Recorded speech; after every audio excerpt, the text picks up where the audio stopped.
ঈদের সময় দুইজন কোলাকুলি করবে। তো কোলাকুলির আগে মসজিদ থেকে বের হয়ে ঈদের নামাজ পড়ে। তো একজন আরেকজনকে বলতেছে, একজন হচ্ছে ইয়া মোটা, অনেক মোটা, আর আরেকজন হচ্ছে ইয়া পাতলা চিকুন, ঠিক আছে, স্বাস্থ্য নাই বললেই চলে। তো এখন আম, এই একজন আরেকজনকে কোলাকুলি করার আগে যে চিকুন লোকটা সে মোটা লোককে জিজ্ঞেস করতেছে, আসসালামু আলাইকুম ভাই, ঈদ মোবারক ভাই, আপনার নাম কি?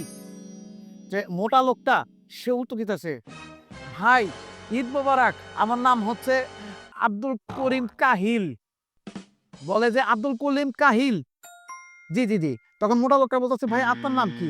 তখন সে চিকুন লোকটা যে আছে সে উত্তর দিতেছে, ভাই আমি হইলে আমাকে আব্দুল কুদ্দুস নাই। আর মোটা লোক রেগে গেছে যে ভাই কোন কি, আব্দুল কুদ্দুস নাই আবার কোনো নাম হয় নাকি?